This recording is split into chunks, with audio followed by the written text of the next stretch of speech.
قلوب بنیادی طور پر تین اقسام کے ہوتے ہیں: قلب میت، قلب مریض، قلب سلیم۔ قلب میت، کفار کے سینوں میں جو دل ہوتا ہے اس کو قلب میت کہتے ہیں، یعنی مرا ہوا دل۔ دل کا لوتھڑا تو زندہ ہوتا ہے، لیکن اس لوتھڑے کے اندر جو فہم ہوتا ہے، جو قوت ادراک ہوتی ہے، وہ اس میں موجود نہیں ہوتی۔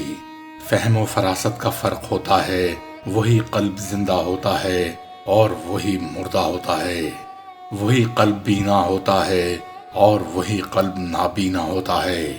اس کے اندر اگر فراست آ گئی تو بینا ہو گیا، فراست چھن گئی تو نابینا ہو گیا۔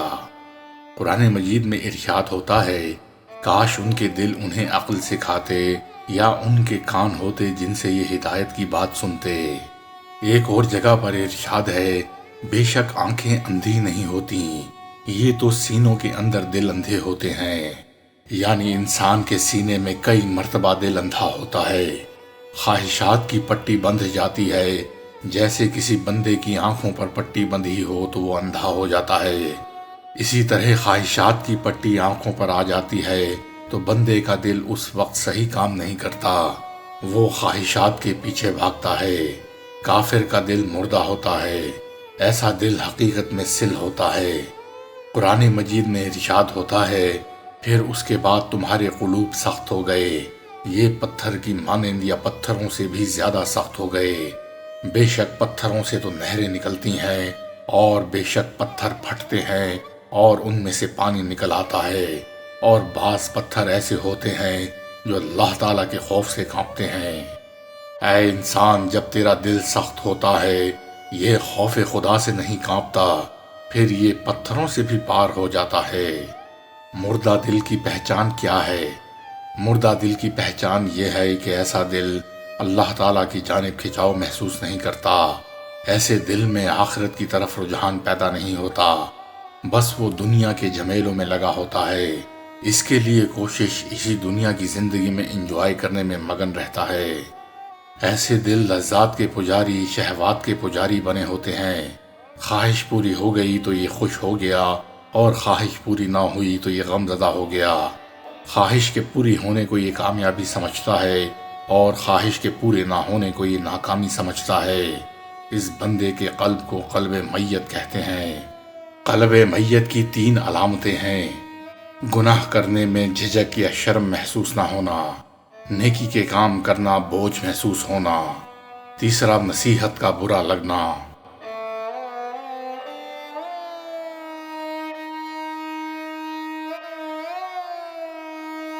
قلب مریض، قلب کی دوسری قسم قلب مریض ہے۔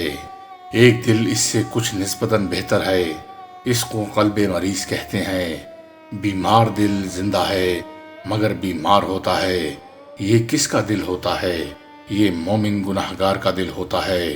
مومن گناہگار کا دل بیمار ہوتا ہے، وہ مریض دل ہوتا ہے، ہوتا زندہ ہے مگر مریض ہوتا ہے۔ اسی لیے قرآن مجید میں فرمایا، اے نبی کی بیویوں، اگر کسی نامحرم سے بات کرنی پڑے تو تم ذرا مناسب انداز سے گفتگو کرو، آواز کے اندر نرمی نہ ہو، لوچ نہ ہو۔ کیوں؟ ایسا نہ ہو کہ طمع کرے وہ بندہ جس کے دل میں مرض ہے۔ طمع کرنے کا کیا مطلب ہے؟ یہ کہ اس کے دل میں تمہاری طرف خواہش اور میلان پیدا ہو جائے گا، اس کے دل میں یہ خیال پیدا ہو جائے گا کہ کتنی نرم بات کی، کتنے اچھے انداز سے بات کی، وہ تم سے ملنے کی راہیں ڈھونڈنا شروع کر دے گا۔ تو یہ شخص کون ہوگا؟ جس کے دل کے اندر بیماری ہے۔ تو جب دل میں شہوات غالب ہوتی ہیں تو دل بیمار ہوتا ہے۔ اسی طرح فاسق کا دل، منافق کا دل، وہ بھی مریض ہوتا ہے۔ منافقوں کے بارے میں اللہ تعالیٰ فرماتے ہیں، ان کے دلوں میں بیماری ہے، اللہ ان کی بیماری کو اور بڑھاتا ہے۔ ایسے دل کی پہچان یہ ہے کہ اس میں ایمان بھی ہوتا ہے لیکن حرص بھی ہے، حسد بھی ہے، تکبر بھی ہے، بخل بھی ہے۔ یہ ساری کی ساری باطنی بیماریاں بھی اس میں ہوتی ہیں۔ چنانچہ ایک لمحے اس پر رحمان کی محبت غالب آئے گی اور دوسرے لمحے اس پر شیطان کی خواہش غالب آئے گی۔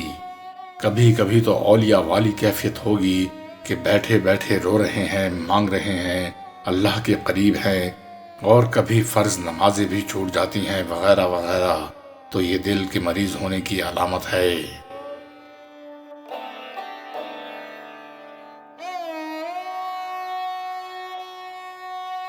قلب سلیم، قلب کی تیسری قسم قلب سلیم ہے۔ یہ قلب کی ایک سب سے بہتر قسم ہے، اس کو قلب سلیم کہتے ہیں، یعنی سلامتی والا دل، زندہ دل، نور سے بھرا ہوا دل، ایمان سے بھرا ہوا دل، محبت الہی سے بھرا ہوا دل۔ قلب سلیم کا کیا مطلب ہے؟ کہ ماں سوا کی محبت سے وہ بچا ہوا ہو، محفوظ ہو۔ ماں سوا کہتے ہیں کہ اللہ تعالیٰ کے علاوہ جو کچھ بھی ہے وہ ماں سوا ہے، تو ماں سوا کی محبت سے جو دل محفوظ ہو، ایسے دل کو قلب سلیم کہتے ہیں۔ جو شیطان کے حملوں سے، نفسانی خواہشات سے، گناہوں کے ارادوں سے سلامتی میں ہو، اس کو قلب سلیم کہتے ہیں۔ اب جس بندے کا نام سلیم ہو تو وہ بڑا خوش ہو رہا ہوگا کہ سب سے اچھا دل تو میرا ہے۔ تو عزیزان مند، قلب سلیم کی بات ہو رہی ہے تو یہ نہ کہ کسی بندے سلیم کا دل نہیں، بلکہ وہ دل جو گناہوں کے اثرات سے سلامتی میں ہو، اس کو قلب سلیم کہتے ہیں، اور یہی چیز اللہ تعالیٰ بندے سے مانگتے ہیں۔ قرآن مجید میں ارشاد ہوتا ہے، قیامت کے دن نہ مال کام آئے گا نہ بیٹے کام آئیں گے، جو انسان قلب سلیم لایا وہ دل اسے کام آئے گا۔ تو ہر مومن کے دل کی یہ تمنا ہونی چاہیے کہ اے اللہ ہمارے قلب کو قلب سلیم بنا دے۔ قلب سلیم جو غیر کی بندگی سے سلامتی میں ہو، یا جس دل کے اندر محبت ہو اور انابت اللہ، خشوع اللہ، اخلاص عمل ہو، تو اس قلب کو قلب سلیم کہتے ہیں۔